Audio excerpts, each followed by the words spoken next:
Leader Mitch McConnell now saying he sees no possible path to an agreement on two contentious issues: state and local government funding and liability protections. And with the holiday recess right around the corner, pressure's on for the two sides to come together and help millions of Americans. There's a lot at stake here. Just look at all the programs set to expire if Congress fails to take action. Joining us now is Congresswoman Maxine Waters from California. Congresswoman, thank you so much for joining me this evening. I'm just going to start right off. What can the Democrats do? Because I would think it's unfair to say, can the two sides come together? The House has a plan. The House has had a plan for a long time. What pressure do you think can be put on Mitch McConnell so that anything can move through the Senate before hundreds of thousands of Americans are put out on the street and lose their benefits at the end of the year? Well, a lot of pressure has been attempted thus far, and nothing has changed this man. And it's absolutely unconscionable that one human being can literally stop the kind of support that we need to be given to our public relative to COVID-19. He is absolutely blocking everything. You have a bipartisan group of senators who have come together. You have others that are trying so very hard. You have the Democrats who have basically compromised substantially from where we started with 3.4 trillion down to 2.2 trillion, and now Nancy Pelosi and Schumer have stepped back, and they are supporting the Problem Solvers Caucus, trying to work with the bipartisan caucus of the Senate, but McConnell is blocking everything. He has stepped in, and he is absolutely convinced that he is not going to cooperate, particularly as it relates to liability. And of course, now he's added back again the cities and the states, where everybody has agreed that the cities and the states should be, really given great consideration in funding because of all of the frontline workers that we have.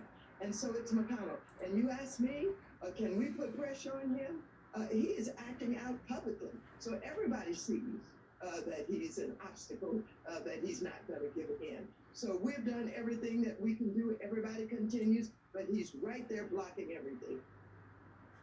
Congresswoman Waters, this is a key thing. I want the public to really understand what it is that Mitch McConnell is trying to do here. What is the liability argument right now? What is he trying to make sure is not a part of this bill that will ultimately harm American people? But I think people need to hear it from you. What exactly is this sort of liability part of the sort of care package being put together? Well, I think basically what he is focused on is trying to protect the major corporations by saying if people who work for them are made to work, despite the fact they have symptoms, despite the fact that, they have indicated that they feel that they should not be there, they need to be tested, et cetera, et cetera. What he's doing is protecting these companies from any liability based on the fact these people could, die. They could get ill, they could die, and many of them, in particular, we found this was true in the meatpacking industry. Many of them were told, if you don't come to work, you're fired. And these were single, parents in some instances who, needed that money, even though they were very low wages oftentimes. But they had children, they had nowhere to turn. And so there were many who continued to come to work, even though they were sick. And that's basically what the liability question is all about. So basically what Mitch McConnell is arguing for is the right for you to go to work, possibly get COVID, get sick, and die, and your company gets away with it. Maxine, Congresswoman Waters, this is the other thing that I think I really want people to sort of understand going forward. We have all of these crazy lawsuits that have been happening with Donald Trump and trying to knock out the election and trying to say that Joe Biden wasn't legitimately elected.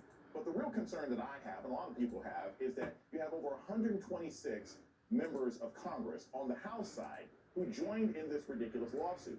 What do you think, as a sitting member of Congress who will be going back for the next Congress next year, what do you think, if anything, should happen to these members who joined in these ridiculous lawsuits? Do you think that Leader Pelosi should do something about it? Do you think they should be censured or reprimanded? Or do you think that's just the new reality we're going to have to deal with in sort of a post-Trumpist American Congress? Well, some of our members are advocating for not seating them at all. And I suspect that that may not happen. And I think the attitude is we've got to keep moving. We've got to move forward.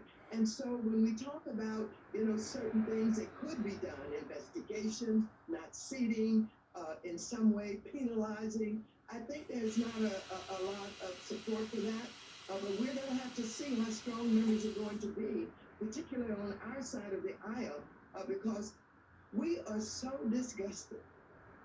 We are so absolutely outraged that 126 members of Congress don't have any guts, that they would dare sign on to an amicus brief that comes out of Texas, even though they know in some of their states that Biden absolutely won those states. And we just can't believe that they're this weak. We can't believe that they would follow the president in this way. We can't believe that they would defy the Constitution. But the Supreme Court put them in their place. The Supreme Court said, don't bring this mess to us. As a matter of fact, you can't even file it, let alone get us to the point where we would hear it. And so that gives you some hope, because we know that the president thinks that he could intimidate the United States Supreme Court, because now, the more conservative members are in the majority, and he believes because he has, reined in on the Supreme Court, and he thinks he owns it, but they showed him, you don't own it, and I'm pleased about that.